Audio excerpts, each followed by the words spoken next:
The chamber buzzed with anticipation, a tension so thick it seemed to press against the polished oak desks and the high ceilings of the congressional hearing hall. Reporters jostled for position, cameras poised to capture every subtle glance, every micro-expression. Today the nation was watching, not just a hearing on transportation policy, but a collision between two of Washington's most talked-about figures. Secretary Pete Buttigieg, the youthful, polished technocrat whose every gesture was scrutinized, and Representative Jasmine Crockett, a rising star known for her razor-sharp intellect, unflinching moral compass, and unwavering advocacy for communities often overlooked by the corridors of power. Buttigieg approached the podium with his characteristic confidence, adjusting the microphone and offering a practiced smile to the committee. He radiated control, a man used to commanding rooms with measured cadence and charm. Yet lurking beneath that polished exterior was the faint tension of knowing Crockett's reputation for incisive questioning could derail even the most carefully constructed narrative. Across the room, Crockett sat upright, her posture a study, in calm readiness. Her eyes scanned the chamber, calculating, assessing, aware that today's exchange would be more than policy debate. It would be a test of poise, principle, and perception. The press gallery leaned forward. Social media feeds were already lighting up with speculation. As Buttigieg began speaking, a subtle smirk flickered across his face, a smirk that, in hindsight, would signal the opening of a spectacle that no one in the room would soon forget. The audience, both live and virtual, would bear witness to a moment where wit, power, and political theater collided, setting the stage for a confrontation that promised humiliation, vindication, and a dramatic reversal the nation would talk about for weeks. Every camera, every lens, every eye was focused on the same question: who would command the narrative in this clash of Washington's new and emerging forces? The chamber fell into a taut silence as Secretary Buttigieg leaned into the podium, voice smooth, measured, yet laced with a subtle edge. His opening remarks on transportation reform were precise, highlighting funding challenges, infrastructure, gaps, and the federal government's commitment to modernization. But then, almost imperceptibly, his tone shifted. A carefully crafted jab, couched in humor, or so he thought, slipped into his speech. "Of course," he said with a slight smirk, "we wouldn't want to make it too difficult for those who like to point fingers from the back row, some might even say from across the aisle." His eyes flicked toward Representative Jasmine Crockett, the implication unmistakable. It was a veiled nod to her recent critiques of federal policy, a mockery wrapped in political theater. The room reacted subtly at first. A nervous cough, a few raised eyebrows, whispers that spread like wildfire through the gallery.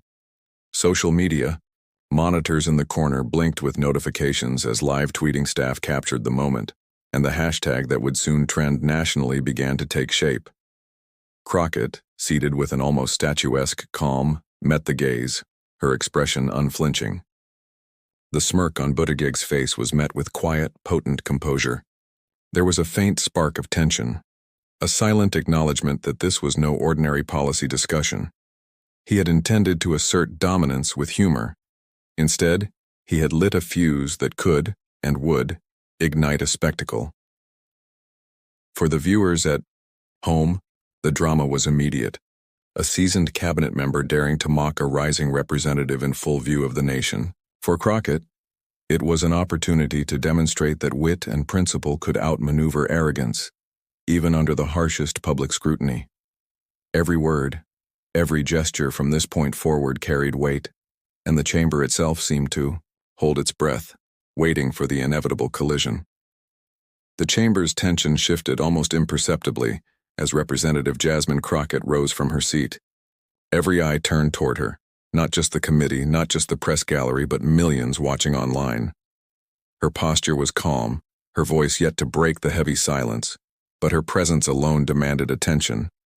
This was the moment that could define not just the hearing, but the public's perception of power, respect, and accountability.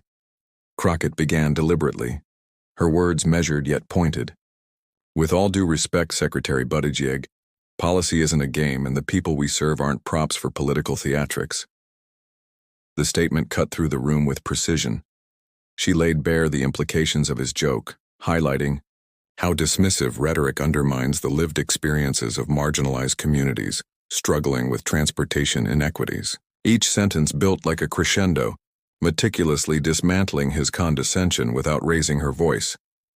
Her piercing gaze met his, steady and unyielding, leaving no room for retreat. The journalist's pens flew across notebooks, cameras clicked incessantly, and social media feeds lit up with live reactions. Some awed by her composure, others incredulous at Buttigieg's audacity. She referenced recent public hearings, data on federal transit disparities, and personal stories from constituents who had been overlooked by policy decisions. The courtroom-like precision of her rebuttal transformed a simple policy discussion into a dramatic showdown of intellect versus arrogance. By the time she concluded, the room was palpably shifted. Buttigieg's smirk faltered, replaced by a subtle tension, a recognition that the room, and the country, had witnessed a reversal. Crockett had taken the intended humiliation and reframed it into a display of authority and moral clarity. The narrative had pivoted. The mockery now hung heavy on him, while Crockett emerged as the embodiment of poise, intellect, and righteous indignation. The stage was set. Millions had seen the spark. Now they would watch the fire. Within hours, the hearing had exploded beyond the walls of the chamber. News outlets across the country scrambled to cover the exchange between Pete Buttigieg and Jasmine Crockett. Headlines framed it as more than a policy disagreement. It was a clash of temperaments, a study in hubris versus composure. Morning shows dissected every word. Late-night hosts turned the incident into viral sketches, and opinion columns debated the ethics of political mockery in the public sphere. On social media, the response was immediate and fervent. Clips of Crockett's measured retort were shared and reshared, quickly racking up millions of views. Crockett wins trended nationally, the hashtag becoming a rallying cry for viewers frustrated by condescending political theater. Comment sections overflowed with praise for her poise and condemnations of Buttigieg's sarcasm, the public judgment swift and merciless. Analysts noted that moments like these, where a politician's attempt at humor backfired spectacularly, often leave a more lasting impression than entire policy speeches. Within political circles, the fallout was tangible. Advisors to Buttigieg convened emergency meetings, discussing potential damage control strategies. The once confident secretary now faced whispers of embarrassment, with pundits questioning his judgment and critics highlighting a perceived lack of empathy for the issues Crockett raised. Meanwhile, Crockett's office reported a surge of constituent messages, many expressing admiration and support, as her moral authority and public standing grew exponentially. The incident, initially intended as a simple moment of levity from Buttigieg, had transformed into a full-blown public relations disaster. What had begun as a calculated quip now threatened to define the narrative of his tenure in the chamber. Meanwhile, Crockett's reputation as a fearless advocate and skilled rhetorician was cemented, her presence commanding not only the room, but the national conversation. The stage was no longer merely political, it was cultural, digital, and viral, and the consequences were only beginning to unfold. The reverberations of the hearing spread quickly through the corridors of power. Within congressional offices, aides whispered in hushed tones. Campaign strategists analyzed footage, and political operatives debated the long-term implications of Buttigieg's misstep. Allies who had once praised his confidence now questioned the optics of the encounter, noting that what had been intended as a lighthearted jab had instead amplified perceptions of arrogance and detachment. For Crockett, the moment marked a turning point. Progressive allies rallied behind her, issuing public statements lauding her composure and courage. Grassroots organizations, civil rights advocates, and community leaders praised her ability to confront dismissive power without sacrificing professionalism. Her profile surged not just in political circles but in the broader media landscape. Interviews, op-eds, and panel invitations quickly followed. Her influence in shaping discourse on transportation equity and social justice was suddenly magnified. Meanwhile, Buttigieg faced a more precarious path. Advisors urged him to issue clarifying statements, emphasizing policy achievements over personal interactions. Yet every statement risked further misinterpretation, and the public's appetite for viral spectacle made traditional damage control nearly impossible. Campaign consultants worried that opponents might exploit the incident in upcoming electoral cycles, framing him as out of touch with ordinary constituents and vulnerable to public embarrassment.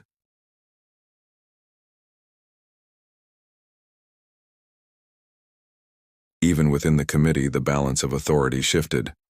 Crockett's questions carried additional weight. Her every point now echoed with the authority of someone who had successfully turned the tables on a seasoned cabinet official.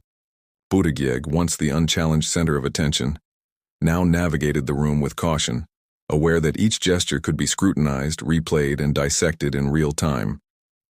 What had begun as a minor exchange of words had evolved into a political earthquake, reshaping alliances, reputations, and strategies. The fallout would not fade quickly.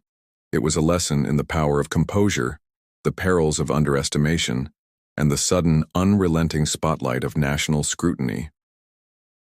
The nation's reaction rippled far beyond the chamber walls. Citizens, activists, and ordinary constituents took to town halls, community forums, and social media platforms to voice their outrage, amusement, or admiration.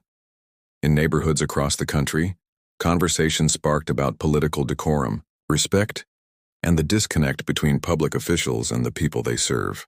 Many hailed Crockett as a symbol of integrity and courage, an unflinching advocate capable of standing firm against condescension from seasoned politicians. Town halls became arenas of spirited debate. Attendees shared stories of personal struggles, with transportation inequities, connecting Crockett's pointed critique to tangible experiences of real Americans. Supporters emphasized how her response had shone a light on systemic neglect, framing her as a champion for transparency and accountability. Meanwhile, some Buttigieg supporters defended his remark as light-hearted banter, yet the prevailing narrative highlighted the imbalance, the seasoned politician attempting humor, only to be publicly corrected by a rising representative. Online, the digital conversation surged with viral intensity.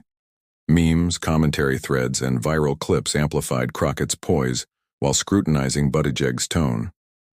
Hashtags continued trending, engagement metrics soared, and major news outlets updated stories in real time.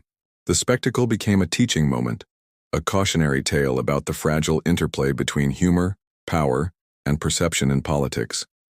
Even policy discussions felt the impact. Advocacy groups noted that the public's attention had shifted from abstract policy to the human consequences of dismissive leadership. For Crockett, the public outcry translated into tangible momentum. Increased constituent engagement, campaign contributions, and invitations to speak on issues beyond transportation. Buttigieg, conversely, faced questions about empathy and judgment, as the public weighed the balance between his accomplishments and his public misstep. The outcry was unmistakable. What began as a private exchange in a committee hearing had become a nationwide reckoning, a cultural flashpoint that underscored the stakes of public discourse in the digital age.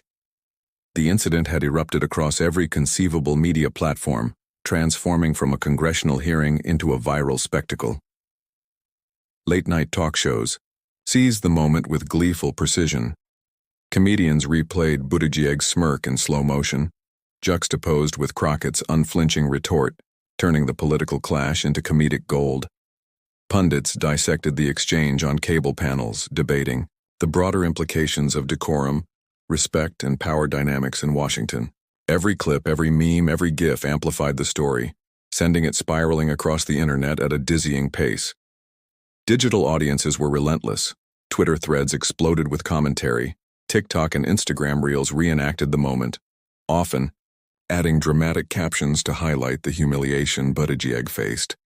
Millions were captivated, sharing and dissecting the footage, turning what was intended as a simple policy hearing into a cultural touchstone. Analysts noted that Crockett's precise, composed rebuttal had reframed the narrative entirely. Social media algorithms favored clips of her speaking, further boosting her visibility while Buttigieg struggled to regain control of the storyline. Traditional media, too, pivoted quickly. Newspapers and online outlets ran in-depth profiles of both figures, highlighting Crockett's meteoric rise and Buttigieg's years of experience. Headlines emphasized the shock value. Crockett stuns Buttigieg. Backfire in full view. Nation witnesses political humiliation. The framing reinforced the sense of a dramatic reversal, and public discourse increasingly centered less on policy and more on the personal dynamics of authority, wit, and accountability. Even Buttigieg's allies could not contain the narrative. Editorial boards urged caution, acknowledging that viral perception often carries more weight than intended messaging. Meanwhile, Crockett's image solidified, poised, principled, and unyielding. The media storm was no longer a passing incident. It had become a defining moment, a test of character and a masterclass in the interplay of media, public opinion, and political power. Behind closed doors, the polished confidence that Pete Buttigieg had carried into the chamber began to unravel. In a quiet office, away from the glare of cameras and the roar of social media, he replayed the footage over and over. Each frame reminded him of the subtle but unmistakable shift in the room, the way Crockett's calm authority had stripped the humor from his joke and replaced it with palpable tension. Advisors whispered about optics, strategy, and potential damage control, but the sting of public humiliation was a weight no memo could erase. The realization settled like a stone. What had been intended as a light-hearted jab had become a viral spectacle, defining the narrative far beyond the hearing itself. Clips of Crockett's poised rebuttal, her voice steady and incisive, circulated endlessly. Analysts praised her moral clarity, while memes ridiculing Buttigieg multiplied across platforms. The contrast between his intent and the outcome was stark, leaving him to confront the fragility of public perception in an age of instantaneous media amplification. For the first time in recent memory, Buttigieg questioned his approach. His advisors suggested a carefully worded apology, but he understood that words alone might not repair the damage. Each public appearance now carried the weight of scrutiny. Every gesture, every comment would be examined for signs of contrition or further miscalculation. In the quiet of that office, the hum of city life outside mirrored the relentless momentum of the digital world. The reckoning was personal, professional, and political. He faced a choice: retreat quietly, let the narrative define him, or confront it head-on with humility and calculated strategy. The incident had become a crucible, testing not just his public persona but his capacity for reflection, accountability, and growth. The nation watched, whether they knew it or not, as a seasoned politician grappled with the consequences of a single fateful misstep. In a nationally televised address, Pete Buttigieg stepped forward with measured composure, carefully aware of every camera angle, every microphone capturing his words. The audience, both in the studio and across millions of screens, waited with anticipation, eager to gauge the sincerity of his apology. This was no ordinary press briefing. It was a performative reckoning, a chance to reclaim authority, credibility, and the narrative itself. He began cautiously, acknowledging the previous hearing. I recognize that my remarks were inappropriate and may have overshadowed the important discussions we were having about transportation and equity. Each word was deliberate, crafted to signal reflection without seeming contrived. Yet the challenge was immediate: how to convey genuine contrition while maintaining the gravitas expected of a cabinet secretary. Public reactions were instantaneous.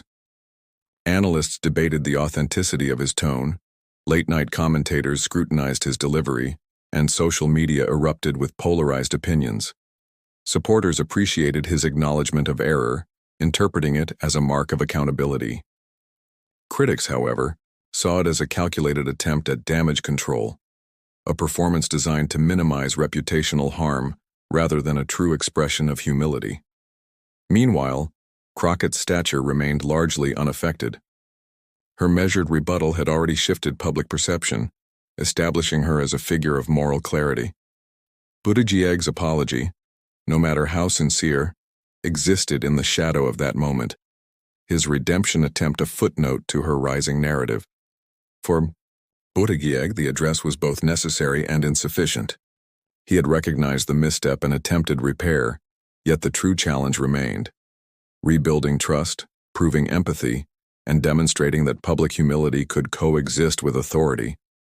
The redemption attempt had been aired, scrutinized, and debated, but the story and the nation's judgment were far from over.